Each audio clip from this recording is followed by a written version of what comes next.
NEET paper leak विवाद अब सिर्फ परीक्षा तक सीमित नहीं रहा है, बल्कि अब इस मामले में छात्रों की मौतों और मानसिक दबाव को लेकर बड़ा राजनीतिक विवाद खड़ा हो गया है।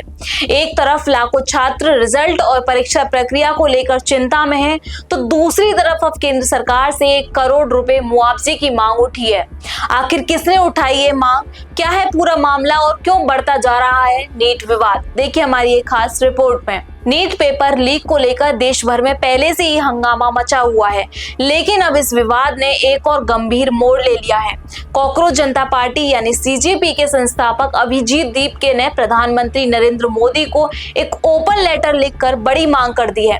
दीपके का दावा है कि पिछले 1 सप्ताह के दौरान 11 नीट अभ्यर्थियों ने आत्महत्या की है, जबकि इनमें से 5 छात्रों ने पिछले 48 घंटों के भीतर अपनी जान गंवाई है।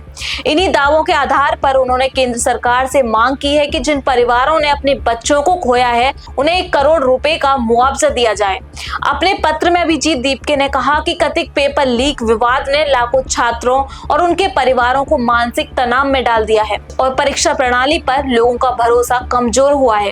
हालांकि ये जानना भी जरूरी है कि इन सभी आत्महत्या मामलों का सीधा संबंध नीट पेपर लीक से है। इसकी अब तक कोई स्वतंत्र आधिकारिक पुष्टि नहीं हुई है, यानी दावे अपनी जगह है, लेकिन जांच और आधिकारिक निष्कर्ष अभी बाकी है। दरअसल नीट देश की सबसे बड़ी मेडिकल प्रवेश परीक्षा मानी जाती है, जिसमें हर साल लाखों छात्र डॉक्टर बनने के सपने के साथ शामिल होते हैं। ऐसे में परीक्षा को लेकर उठने वाला हर सवाल सीधे छात्रों के भविष्य और उनके मानसिक स्वास्थ्य से जुड़ जाता है। यही वजह है कि पेपर लीक विवाद के बाद छात्र संगठनों, अभिभावकों और कई सामाजिक समूहों ने परीक्षा प्रक्रिया की पारदर्शिता और निष्पक्षता पर सवाल उठाए हैं।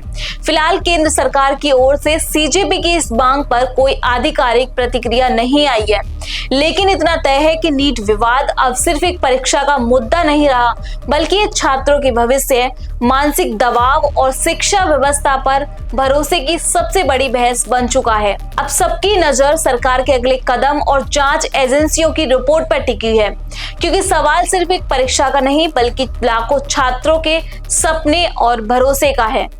इसी के साथ बने रहिए और देखते रहिए आरएम न्यूज। मैं हूं रक्षा रावल, धन्यवाद।